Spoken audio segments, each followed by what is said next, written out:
Je me présente, je m'appelle Simon Pollereau, je suis le président et le délégué général de l'ADAN. L'ADAN, c'est l'Association pour le développement des actifs numériques, donc une association qui regroupe les professionnels du secteur des cryptoactifs et qui a pour objectif le développement de ce secteur et sa représentation par un grand nombre d'actions réalisées au sein de l'association. Moi, je suis à l'origine un avocat, donc c'est pas forcément le gap n'est pas forcément évident. Mais j'ai été depuis toujours passionné par les nouvelles technologies et également par l'économie. Et donc assez naturellement, j'ai entendu parler du Bitcoin dans les actualités un peu techniques que je suivais régulièrement. Et bon, le Bitcoin, ça m'a pas passionné tout de suite, mais quand Ethereum est sorti, je pense que ça a touché aussi un peu la fibre juridique avec les smart contracts, les exécutions automatiques, etc. Et donc là, je me suis vraiment passionné pour le secteur assez vite. D'abord dans le cadre de mon activité d'avocat, et puis après j'ai rejoint un certain nombre d'activités dans le secteur directement, avant d'avoir ce projet ADAN. Fédérer, représenter, développer. C'était un projet un peu artisanal au début. En fait, c'est tout simplement parce que moi j'avais découvert Ethereum à titre personnel, je m'étais passionné pour le sujet, donc j'avais beaucoup recherché autour d'Ethereum ce que c'était, les capacités, etc. Et à l'époque, c'était une information qui était très peu disponible. Déjà, elle était disponible que sur des canaux un peu communautaires, soit le forum d'Ethereum, soit des forums Reddit, des choses comme ça. Et évidemment exclusivement en anglais. Donc j'ai eu un peu cette envie de partager ce que j'avais découvert, parce que ça m'a passionné, ça m'a beaucoup intéressé. Je me suis dit que c'était intéressant de faire sortir cette connaissance du milieu un peu geek crypto, qui était déjà assez dynamique à l'époque, hein, mais encore un peu petit. Et donc voilà, c'était vraiment l'initiative. Ethereum France, c'était à la base une sorte de blog qui est devenu un site. Et l'objectif, c'est vraiment de faire mieux connaître la blockchain Ethereum, qui est la blockchain vraiment par laquelle je suis arrivé dans la crypto. Je pense qu'il faut commencer par les bases de la crypto déjà, enfin, expliquer un peu la logique de la valeur des intermédiaires, l'Internet un petit peu équivalent à Internet de la valeur. Donc là, en fait, on explique Bitcoin hein, concrètement et toutes les variantes, puisque Ethereum, c'est d'abord un actif qui est sur une blockchain publique comme Bitcoin. Et puis la caractéristique en plus, on va dire, ce qui change un petit peu entre Bitcoin et Ethereum, et ce qui était un peu le saut à l'époque, en tout cas ce qui m'a intéressé, c'est justement cette capacité qu'a la blockchain Ethereum de pouvoir créer des programmes complexes, des cas d'usage développés, qui permettent de créer en fait des logiques de déplacement et de construction autour de cette valeur. Donc on a une valeur numérique qui a été créée autour de Bitcoin, et puis on a Ethereum avec un langage de programmation complet qui permet de créer des cas d'usage complexes. Évidemment, aujourd'hui, Ethereum, c'est plus du tout la seule blockchain qui peut faire ça, mais disons qu'à l'époque, c'était vraiment la blockchain qui a permis de rajouter cette capacité, on va dire, à la technologie.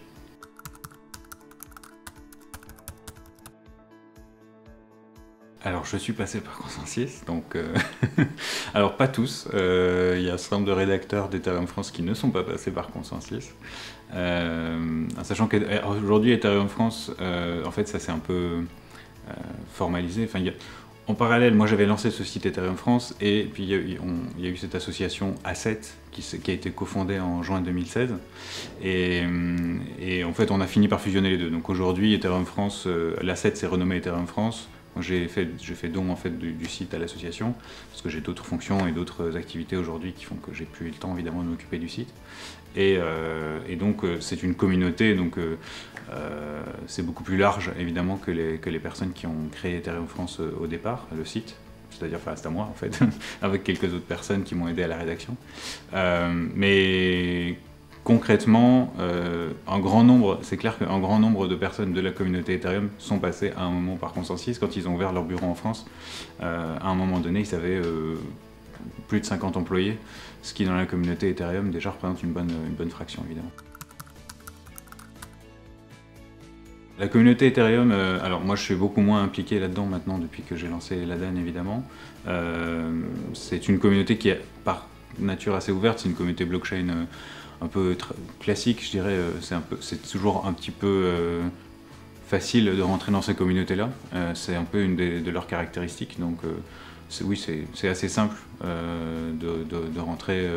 Il y a un Slack de l'association où on peut discuter. Il y a un certain nombre d'échanges qui se font aussi de façon informelle sur des télégrammes. Mais oui, c'est une communauté relativement facile d'accès. L'ADAN, oui, je suis à temps plein dessus, donc un peu plus qu'à temps plein d'ailleurs, mais on a beaucoup d'activités.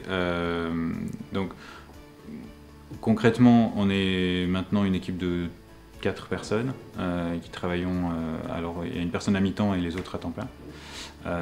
Qui travaillons donc au développement, en fait, toute action qui concourt au développement et à la représentation des cryptoactifs en France, et donc favoriser finalement le développement d'une industrie française, enfin localisée en France en tout cas, pas que les acteurs français, mais en tout cas des activités sur le territoire français. Et ça couvre en fait toutes les activités en lien avec les cryptoactifs. Donc évidemment on a un certain nombre de personnes qui travaillent sur les protocoles, on a les architectures de marché, ou pseudo-marchés, donc ce qu'on appelle les prestataires de services sur actifs numériques, qui sont les personnes qui permettent d'accéder à ces actifs. On a des gens qui développent des produits sur ces secteurs, donc autour de représentation de titres, représentation d'actifs. On a de la finance décentralisée, voilà, donc un petit peu tous les types de professionnels qui gravitent autour des cryptoactifs on a à peu près 70 membres, donc on a quand même une grande partie de l'industrie qui est représentée à l'ADAN. Et notre objectif, en fait, c'est de mettre un peu en commun les idées, les problématiques aussi, de soulever les problématiques qui sont posées au secteur. Il y en a encore quand même encore en grand nombre qui sont parfois assez complexes. Je pense évidemment à des choses très pratiques comme accéder à un compte bancaire quand vous faites une activité dans la crypto, ça reste encore un problème aujourd'hui. Mais des choses aussi parfois qui sont moins tangibles, qui sont la vision des cryptoactifs du secteur traditionnel financier, ou même le secteur industriel traditionnel. Il y a encore une méfiance, vous le savez bien, autour du bitcoin, des cryptos en général, et ce sont des choses sur lesquelles évidemment on cherche à faire beaucoup de pédagogie pour expliquer la particularité de la classe d'actifs, comment elle se comporte, etc. Et puis on a aussi tout un volet d'action qui est tourné vers l'Europe, puisqu'on a une réglementation européenne qui est en cours de discussion aujourd'hui au Parlement et au Conseil européen. Et c'est une réglementation qui va en fait encadrer toutes les activités crypto en Europe, un petit peu comme le régime PSAN en France, mais au niveau européen unifié.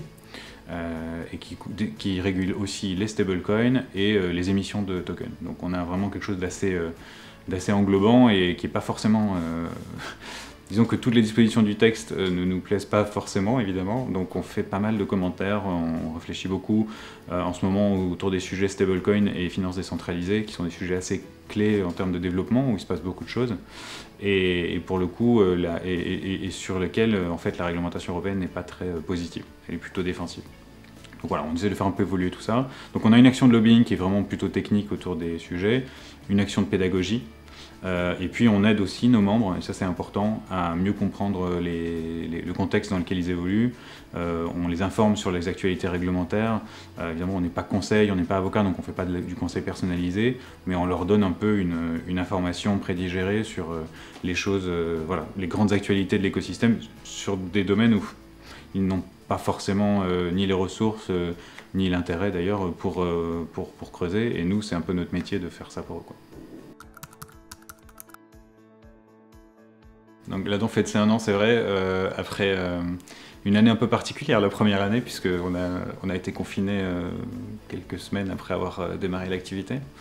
Donc ça a été une année confinée, une première année confinée pour l'ADAN, ce qui n'est pas toujours évident pour lancer une structure qui a pour but de faire des relations publiques beaucoup, et aussi de recruter des nouveaux membres. Donc pour rencontrer des gens, c'était un peu compliqué. Mais pour autant, je pense qu'on s'en est plutôt bien sorti. Donc on est passé de 10 membres fondateurs à plus de 70 membres aujourd'hui. Donc on représente une bonne partie de l'écosystème français. On a énormément produit de documents, d'informations. On a fait 3 enquêtes ou 4 enquêtes, un peu sur le secteur, autour des différentes problématiques, l'accès au compte bancaire, la façon dont le secteur était perçu, dont il a réagi à la crise. Là, on a fait une dernière enquête sur l'état du secteur pour notre rapport annuel qui devrait sortir dans les prochaines semaines. Voilà, dans l'ensemble, je pense qu'on a rempli notre objectif principal, qui était de devenir la structure de référence sur le domaine des cryptoactifs pour les institutions publiques et pour les gens qui ne connaissent pas encore ou assez peu le secteur. Donc ça fonctionne bien, et aujourd'hui on est très sollicité par les associations de la place financière, par les associations technologiques de FinTech, etc., par les pouvoirs publics, et ça c'est très important, par les députés, par les ministères. Donc là, je pense que le contrat est rempli et les membres sont globalement satisfaits. On a fait une enquête dont on va publier les résultats, et on a plutôt des résultats très positifs, donc on est très heureux. Et on va continuer cette année. On est assez ambitieux en termes de développement, puisqu'on a déjà fait un recrutement là, qui est arrivé cette semaine. Et on en a un autre qui est prévu, alors d'abord en stage, mais qui sera normalement pérennisé par un recrutement aussi courant du mois. Donc notre objectif, c'est évidemment de mieux servir l'écosystème. On a énormément de choses à faire, en fait, puisqu'il faut à la fois répondre aux enjeux réglementaires, continuer cette action de pédagogie qui prend beaucoup de temps, et puis nos membres sont de plus en plus demandeurs aussi de différentes informations et de façons de fonctionner. Donc on fait beaucoup de travail, voilà. On part un peu dans tous les sens, puis il faut gérer l'administratif aussi. Donc on est bien occupé en tout cas, on ne s'ennuie pas, et on a un bilan vraiment positif de la première année. On espère que la deuxième année sera encore mieux pour l'ADEN. La plus grande fierté, je pense, c'est vraiment d'avoir changé, je pense, une partie de la perception, alors pas chez tout le monde bien sûr, mais en tout cas la perception du secteur auprès de la plupart de nos interlocuteurs. Aujourd'hui, on est un peu traité d'égal à égal par rapport aux autres institutions financières. Donc les cryptoactifs, on est présent dans tous les débats, on est présent dans des réunions, on existe en fait en tant que secteur, et ça nous permet, je pense que ça permet aussi à nos membres d'être mieux considérés. Ça permet un peu de travailler sur les idées reçues encore, qu'il y a beaucoup sur le secteur. Donc je pense que c'est vraiment le fait d'exister et d'avoir produit du contenu de qualité, ça nous a positionné. Enfin, ça a positionné le secteur en lui-même de façon un peu différente auprès des institutions, des acteurs institutionnels. Évidemment, c'est quelque chose qui est accompagné, on n'est pas les seuls à avoir fait ce travail, hein, et il avait déjà commencé avant nous, mais le fait d'avoir eu ce temps et cette énergie à consacrer cette année, je pense que ça a beaucoup boosté cet aspect-là. Et en plus, on a été servi par un contexte macro qui était quand même assez favorable sur la fin de l'année, qui a un peu accéléré les choses. Donc oui, vraiment le côté très positif, c'est la représentation dont on est très fier, c'est la représentation de l'écosystème qu'on a réussi à construire. Les 10 membres cofondateurs sont assez connus dans la place. Il y a évidemment Ledger, CoinHouse, Wharton, Kaiko, iExec. On a, je ne vais pas tous les citer de tête. Il y a Consensus France qui était là au début. On a été rejoint évidemment par EquiSafe. C'est difficile de tout citer évidemment parce que je vais forcément oublier des gens. Mais disons qu'on a essayé vraiment de rassembler déjà à peu près tous les types d'activités, et puis surtout aussi des gens qui forcément se parlaient pas forcément, se connaissaient pas forcément, parce qu'il y a aussi une étanchéité entre les différents types d'activités sur la blockchain. Le secteur DeFi va pas trop parler au secteur des acteurs traditionnels centralisés par exemple. Donc l'idée c'était aussi de créer des dialogues et des occasions de faire des partenariats, des choses comme ça. Adhérer à l'ADEN, c'est très simple. Il y a un formulaire sur le site qui permet d'accéder à l'ADEN. Donc c'est un petit formulaire de 6 questions et la cotisation dépend du niveau de développement de la société. Donc on commence autour de 1 000 €. Et après pour les plus grosses, ça va jusqu'à 14 000 € l'année. Parce qu'on a évidemment des salaires et des ressources à financer. Mais donc c'est très simple, il suffit de remplir le formulaire et on rentre dans le processus d'adhésion. qui est assez simple. À partir de là, en fait, adhérer à la DAN, ça vous permet d'accéder à un certain nombre de choses. La première, c'est évidemment le Slack de la DAN et les documents internes. Donc toutes les productions qu'on fait pour nos membres, elles sont accessibles à l'ensemble de nos membres publiquement. Toutes les discussions sont faites, tous les documents en fait sont préparés en collaboration avec les membres. On communique tous nos projets de documents au fur et à mesure, on prend tous les commentaires, donc c'est ouvert à tous les membres, il n'y a pas de distinction entre les différentes catégories. Et puis il y a toute la notion de groupe de travail, donc on fonctionne beaucoup en groupe de travail autour de différents sujets, et on essaye de construire le consensus de l'industrie. Donc évidemment être membre, ça permet de construire la construction, de participer à la construction de ce consensus, et d'apporter des idées, et puis aussi de bénéficier de l'expertise des autres membres sur ces sujets-là. Par exemple, je peux mentionner la DeFi, les stablecoins, l'accès aux comptes bancaires, etc. Tout ça, ce sont des groupes de travail qu'on mène avec les membres, et sur lesquels, évidemment, on leur fait des comptes rendus réguliers, etc. Donc on construit vraiment l'action de l'association avec les membres, et on essaye de faire en sorte de trouver des points de consensus de l'industrie sur l'ensemble des problématiques. Donc évidemment, être membre, ça permet d'accéder à tout ça, en plus d'un certain nombre de ressources. Après, on construit des choses. On a des carnets d'adresses, on a évidemment des documents de référence, par exemple sur la lutte contre le blanchiment et le financement du terrorisme, ça aide un peu les PSAN. On fait des réunions avec l'AMF, avec la CPR, et les membres sont conviés. Donc voilà, on essaye aussi d'avoir un avantage concret pour les membres. On ne travaille pas directement pour un membre particulier, encore une fois, on est pour toute l'industrie, mais en étant membre, on bénéficie forcément de toutes les actions de l'association, et on peut y contribuer et apporter sa pierre un peu à l'édifice de la construction de l'écosystème des cryptoactifs en France. Alors la fiscalité en France, je dirais qu'elle est intéressante dans le sens où elle a été un peu adaptée pour les cryptoactifs. On a des rares pays du monde à avoir une exonération pour les particuliers des trades crypto réalisés à titre occasionnel.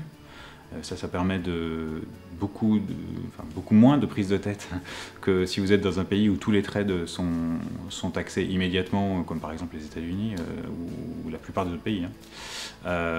Pour autant, on n'a pas la fiscalité la plus favorable non plus. On reste un pays quand même à la fiscalité en général assez lourde.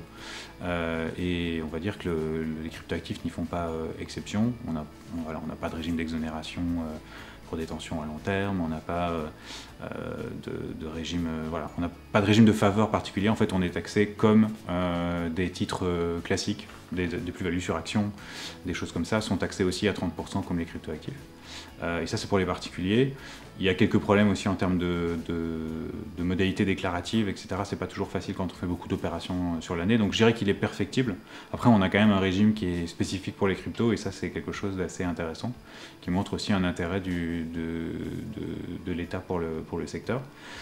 Le point qui blesse peut-être, et nous on le voit beaucoup à la DAN, c'est que ce régime particulier sur les cryptos, il a été conçu pour les particuliers, et pour les professionnels, il n'existe aucun régime spécifique, donc vous êtes taxé au droit commun, avec ce que ça implique en termes du coup de taxation pour tous les trades, et de difficultés aussi en termes comptables, de savoir où classifier les différents actifs. Donc ce sont des problématiques purement vraiment spécifiques aux professionnels, mais évidemment qu'on traite au sein de la DAN, et sur lesquelles d'ailleurs on est en train de travailler pour construire une proposition qui viserait à appliquer un régime assez similaire à ce qui est prévu pour les particuliers, mais le transposer aux professionnels pour pouvoir, que quand un professionnel échange un actif contre un autre en crypto,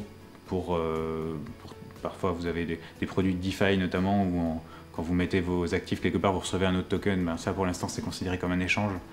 Ce genre de choses, qu'on arrive à trouver des solutions pour que les activités crypto faites par les professionnels soient plus faciles à réaliser, et que le calcul à la fin de leur résultat fiscal soit plus simple. Alors, le IP 1559, c'est extrêmement technique en fait, le IP 1559, donc déjà peut-être pour reprendre le contexte, une EIP c'est Ethereum Improvement Proposal, donc c'est une proposition d'amélioration du protocole Ethereum. On parle beaucoup dans la communauté Ethereum, mais au-delà d'ailleurs de l'EIP 1559 en ce moment, parce que c'est une EIP qui touche au prix du gaz, et à la façon dont, en fait, les transactions sont valorisées, enfin sont pricées. Et donc ça pourrait avoir un impact sur les problèmes de congestion qu'on peut voir aujourd'hui sur Ethereum, même si ce n'est pas une solution magique du tout, puisque le problème de congestion Ethereum il vient d'une trop forte demande par rapport à l'offre en termes de volume de transactions, et le IP 1559 il n'a aucun impact là-dessus, puisque ce n'est pas du tout une solution de scalabilité pour Ethereum, c'est vraiment une solution qui change la façon dont le gaz et le prix en gaz des transactions est calculé. Et donc, bon, je ne vais pas rentrer dans le détail, mais du coup, il y a une fee de base qui est déterminée par consensus, et puis on peut rajouter un petit montant en plus. Enfin, c'est un peu différent du montant aujourd'hui qui est complètement libre. Et par ailleurs, il prévoit, et ça c'est le côté un peu controversé de cette proposition, elle prévoit qu'une partie des frais en gaz payés, en l'occurrence ce qui est le base fee, est brûlé. Et donc ça veut dire que à la place que... Alors aujourd'hui, quand on paye un frais de transaction sur Bitcoin, Ethereum, sur n'importe quel... sur la plupart des blockchains, les frais vont aux mineurs à 100%, et donc le IP 1559 prévoit qu'une partie des frais de transaction, au lieu d'être envoyés aux mineurs, sont détruits. Ce qui va changer, ça aura un impact quand même assez fort en termes économiques sur l'actif Ethereum, parce que du coup il sera un peu plus déflationniste qu'il l'est aujourd'hui, il va être détruit petit à petit au fur et à mesure de la multiplication des échanges. Et ça va venir un peu compenser le fait que l'émission monétaire sur Ether elle est constante, il n'y a pas de limite. Mais c'est aussi du coup très controversé par rapport aux mineurs qui voient la proposition, en tout cas la plupart d'entre eux, d'un assez mauvais œil. Je dirais que Ethereum, on est sur un réseau qui essaye de maximiser le degré de décentralisation et d'avoir une gouvernance la plus décentralisée possible, avec du coup tout ce que ça implique en termes de compromis sur la rapidité, sur l'efficacité des transactions. Binance Smart Chain, c'est un projet qui a eu l'idée très intéressante, je pense, pour une entreprise privée, de prendre la technologie Ethereum et d'en faire une blockchain semi-privée, qui potentiellement va s'ouvrir, mais qui pour l'instant est relativement privée, et surtout qu'avec un nombre de nœuds relativement faible, ce qui permet d'augmenter le nombre de transactions, le nombre de blocs par seconde, et donc d'avoir une capacité de traitement beaucoup plus forte que le réseau public Ethereum tel qu'il existe aujourd'hui. Bon, on a ces deux choix différents. Je pense que en fait les cas d'usage qui vont être déployés sur l'un et l'autre vont forcément forcément être différents, parce que les prérequis, enfin les bases en fait, les caractéristiques de base de ces réseaux n'ont pas grand chose en commun. Et en termes de, par exemple, vous savez très bien que si vous êtes sur Binance Smart Chain, vous êtes un petit peu à la merci quand même de Binance pour tout ce qui est de maintenance du réseau et de la façon dont vous allez pouvoir utiliser le réseau. Alors que si vous êtes sur Ethereum, vous êtes a priori un peu plus libre. Par contre, ça va vous coûter plus cher en gaz, ça va être plus lent. Voilà, ce sont des compromis à faire, et puis en fonction du cas d'usage, j'imagine que l'un ou l'autre peut être pertinent. Aujourd'hui, j'ai un peu évolué aussi dans mon parcours personnel. Moi, j'ai commencé Ethereum, alors je suis encore très intéressé par Ethereum et je suis ça de très très près. Je pense pas qu'Ethereum sera la seule blockchain dans le futur, et je pense pas non plus, en tout cas, je suis pas certain que Ethereum sera une des plus grandes blockchains d'ici à 20 ans. Donc, j'essaie de pas être trop attaché à une technologie en particulier, à un projet en particulier. Même si aujourd'hui j'ai encore beaucoup de convictions sur Ethereum qui sont des convictions personnelles, j'ai aussi d'autres actifs sur d'autres blockchains. Voilà, j'ai une diversification assez importante, et je pense que le projet Ethereum 2.0, c'est un projet extrêmement ambitieux, extrêmement intéressant, donc potentiellement on a quelque chose qu'il faut suivre, parce qu'il va se passer des choses autour de ce projet. Je pense pas que le projet Ethereum 2 ce sera une catastrophe s'il ne fonctionne pas, ni pour Ethereum ni pour la blockchain en général, parce que si Ethereum 2 ne se fait pas sur Ethereum, c'est que d'une façon ou d'une autre on aura trouvé, alors soit il y aura eu d'autres solutions de layer 2, etc., soit on aura compris que c'était trop complexe d'améliorer l'existant et on va partir sur un autre projet. Enfin, il y a plein de solutions. En fait, un échec, c'est pas juste l'arrêt du projet, c'est juste autre chose qui va se construire à la place. Et par ailleurs, il y a d'autres blockchains qui ont des modèles différents, qui ont aussi des capacités intéressantes en termes de programmabilité. Et donc voilà, je pense qu'il faut rester ouvert, observer un peu les différents projets tels qu'ils sont aujourd'hui, qui sont tous en pleine évolution et certains qui sont même à peine déployés. Donc on est encore dans un secteur où tout peut basculer, je pense. Tout n'est pas joué clairement en termes de blockchain dominante, même si aujourd'hui, sur les métriques, en termes de nombre de transactions, etc., effectivement, c'est Ethereum. Ça pourrait très bien être une autre, voilà, dans 6 mois, dans un an.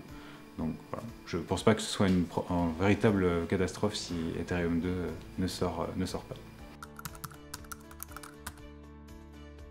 Moi, je regarde beaucoup ce qui se passe autour de Cosmos et de Polkadot, essentiellement, qui sont les deux projets qui sont en développement depuis plus longtemps et qui ont délivré des choses. Voilà. Et je pense qu'il y en a d'autres. Il y a aussi Tezos qui fait des choses intéressantes, qui est aussi une blockchain programmable. Je pense que un peu la fonctionnalité de base qu'il faut avoir, c'est une capacité à déployer des programmes au moins aussi complexes que ceux qui sont sur Ethereum, pour être un peu concurrent sur cette branche-là. Et je pense que ces trois-là ont des capacités qui pourraient leur permettre soit de capter une part de marché, soit même de devenir une blockchain dominante dans le futur. Celle que j'utilise le plus, c'est Uniswap, je pense comme tout le monde. Je ne sais pas si c'est ma préférée, mais en tout cas c'est la plus utile, clairement. Et puis autour, moi j'utilise énormément de choses en fait. Je suis plutôt dans un esprit d'essayer de découvrir le plus de produits et d'utilisation. Donc je suis beaucoup les dernières choses qui se passent autour de la DeFi essentiellement aujourd'hui et des NFT là maintenant.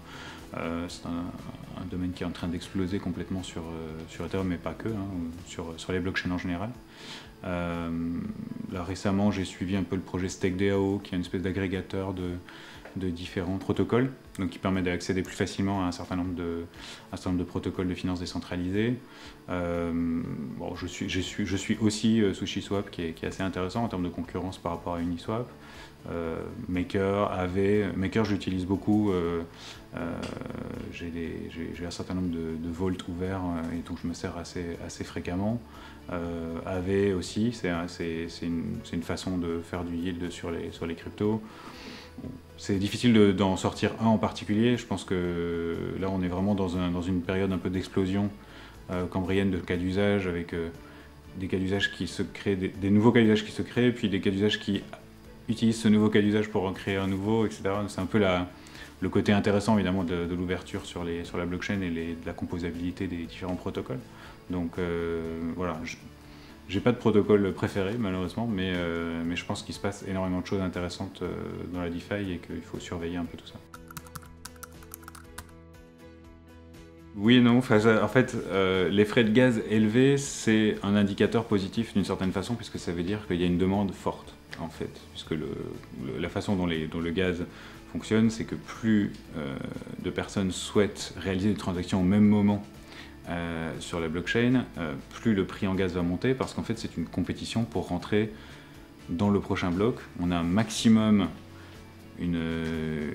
près de 200 transactions par bloc qui sont traitées sur Ethereum, donc maximum 200 transactions toutes les 15 secondes. Donc si on veut être dans les 200 transactions, s'il y a 800 personnes qui veulent faire une transaction au même moment, il va falloir essayer de payer un peu plus cher, parce que le mineur il va sélectionner la transaction la plus chère en premier. Il va essayer de maximiser son rendement. Donc c'est une sorte de marché, de compétition, une enchère en fait, une enchère publique sur le prochain bloc. Donc évidemment, si le prix de l'Ether monte, c'est un indicateur qu'il y a plus de demandes pour une offre identique. Alors l'offre évidemment, elle reste relativement constante sur Ethereum tant qu'il n'y a pas des mises à jour de scalabilité importantes, et pour l'instant on n'y est pas encore. Donc on a concrètement le prix du gaz qui augmente, c'est une augmentation de la demande. Ce qui évidemment sur une blockchain publique, plus il y a de la demande, plus c'est positif pour le réseau, parce que ça veut dire qu'il est utilisé et que les gens y trouvent une utilité. Donc oui, c'est positif en termes de signal. Après, en termes d'usage, c'est évidemment négatif.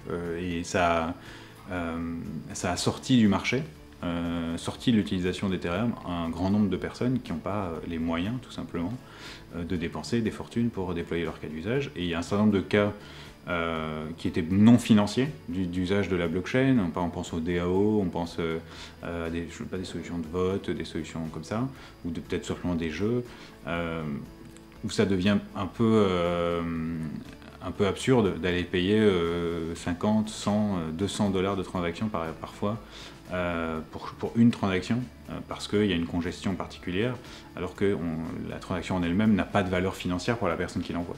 Donc concrètement, ça veut dire qu'un certain nombre de cas d'usage aujourd'hui sont priced out, sont chassés par le prix. Et ça, c'est très mauvais à long terme, parce qu'une blockchain comme Ethereum, comme toutes les blockchains publiques, ce qui fait sa force, c'est la variété de cas d'usage et l'innovation qui se passe dessus. Donc quand on sort une partie des cas d'usage parce que les coûts sont devenus trop élevés, on a une perte à long terme de talent et de découverte. Donc c'est une situation qui est bonne en termes de signal, mauvaise en pratique, et donc à mon sens, tout doit être fait pour, sur les blockchains publiques, aboutir à réduire in fine ces coûts de transaction pour qu'on puisse faire venir le plus de monde possible sur ces réseaux. Un rollback sur une blockchain, c'est une décision... Bon, on va venir après sur comment ça se fait, mais techniquement c'est juste revenir en arrière dans le temps. Donc ça c'est très simple, c'est qu'on va considérer, de façon ou d'une autre, on va y venir, que les transactions après un certain moment ne sont plus valides. On va revenir dans le temps et on va recommencer à partir d'un moment antérieur dans la blockchain pour reprendre le déroulé normal des opérations à partir de ce moment. Donc c'est une opération qui en fait est assez contraire à la logique, en tout cas à l'objectif des blockchains, qui est justement d'avoir un réseau immuable, le plus immuable possible, où quand on enregistre une information dedans, on est à peu près sûr de pouvoir la retrouver après. Si on commence à avoir des rollbacks ou des annulations ou des choses comme ça, évidemment, on perd un peu la logique, l'intérêt d'un réseau public. Et bon, finalement, si c'est pour changer le contenu de la base de données, autant avoir une base de données centralisée chez soi, ce sera plus efficace, quoi. Simplement, évidemment, tout est une question de nuance. Et en fait, une blockchain, ça c'est ma vision, hein. Une blockchain, c'est une implémentation technique qui permet de matérialiser sur le plan informatique, hein, avec une base de données, etc., la volonté d'une communauté autour d'un objectif.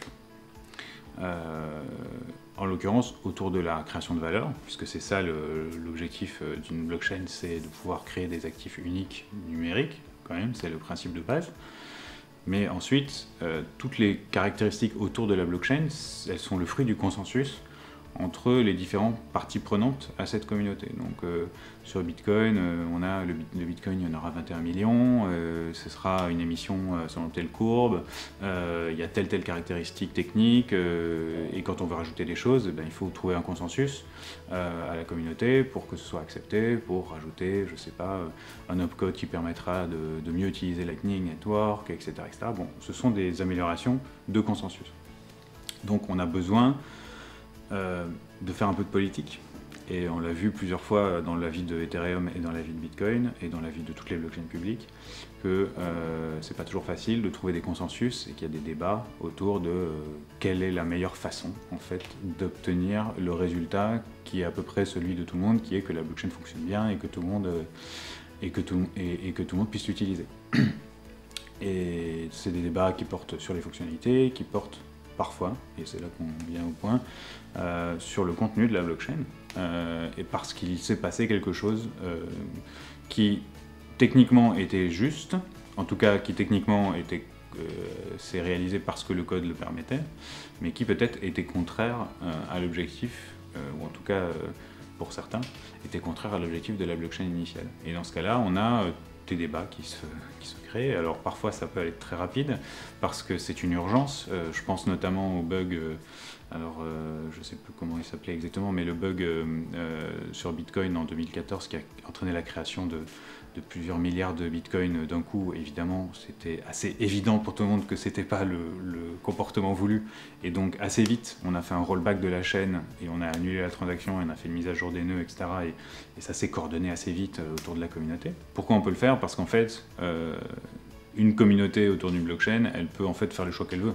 On pourrait très bien imaginer dans un univers parallèle la communauté Bitcoin qui décide qu'il y aura finalement 21 milliards de Bitcoin et pas 21 millions. Et que d'une façon ou d'une autre, il y a une espèce de consensus qui se fait dans cette communauté, dans ce cas-là, ça changera. Et la logique est la même sur les forks et sur les rollbacks, pardon. Et donc, si la communauté se met d'accord pour revenir en arrière, elle peut le faire. Mais c'est quelque chose d'extrêmement compliqué. Et donc, c'est pour ça que c'est extrêmement rare aussi. Et il n'y a pas vraiment beaucoup d'exemples en fait de ça. C'est soit des blockchains très jeunes, ou alors en tout cas ou un bug complètement évident à corriger. Et peut-être le cas le plus controversé qui me vient en mémoire, c'est évidemment celui d'Ethereum que je connais bien avec la DAO, mais voilà, c'est en gros le rollback, il ne peut arriver que lorsqu'on a obtenu un consensus suffisamment fort de la communauté pour le réaliser. Le poids de Vitalik dans Ethereum, il est très fort. On le voit encore aujourd'hui quand on suit un peu les débats dans la communauté. Dans le sens où quand Vitalik propose un truc, c'est pris très au sérieux. Ça passe. Il y a une espèce de présomption de pertinence de ce qu'il va dire dans la communauté, qui vient de son historique aussi. Hein. C'est quand même lui qui a eu l'idée du projet, et qui a suivi le projet depuis le début, qui a montré beaucoup de signaux, qui montraient que lui voulait maximiser la décentralisation, la neutralité de son système, qu'il avait des objectifs assez intéressants, en tout cas sur lesquels il y a un grand nombre de personnes qui se sont reconnues. Donc évidemment, le poids de Vitalik aujourd'hui dans la communauté reste très fort et il continue à jouer ce rôle de leader d'opinion, en fait. Il est beaucoup moins dans la technique, et d'ailleurs il n'a jamais vraiment été beaucoup dans la technique, il faut le dire, mais il a toujours été plutôt à essayer de trouver des solutions, des choses un peu conceptuelles qui vont être des portes de sortie ou des idées nouvelles dans le développement du protocole. Et aujourd'hui, il joue encore ce rôle. Il l'a fait récemment encore en proposant, alors pas pour le prochain hard fork, mais pour celui d'après, la suppression d'un opcode, d'une instruction Ethereum qui permet d'obtenir le remboursement de frais de gaz quand on supprime un contrat. Ce qui a des effets négatifs, en fait, il y a des effets de bord négatifs autour de ce qu'on appelle le gas token. Je ne vais pas du tout rentrer dans le détail, mais en tout cas, il a fait une proposition pour supprimer ça, et ça a été tout de suite très suivi, et il y a de fortes chances que ça soit en fait mis en place. Donc voilà, il continue quand même à jouer un peu ce rôle de leader d'opinion. Maintenant, Ethereum, c'est plus seulement le projet de Vitalik, quoi. Surtout si on se place sur Ethereum 2.0, c'est encore plus le cas, puisque les équipes de développement d'Ethereum 2, Vitalik n'a jamais participé à la construction lui-même du protocole, donc lui il a toujours été, bien sûr toujours dans les idées, etc. Mais on a vraiment une dissociation de plus en plus forte, même si évidemment Vitalik continue à jouer un rôle important, entre la communauté et finalement Vitalik qui a toujours eu de toute façon cet objectif de ne pas être un dictateur sur le réseau, quoi. Bon, dans le contexte, ce sera forcément CoinTribune.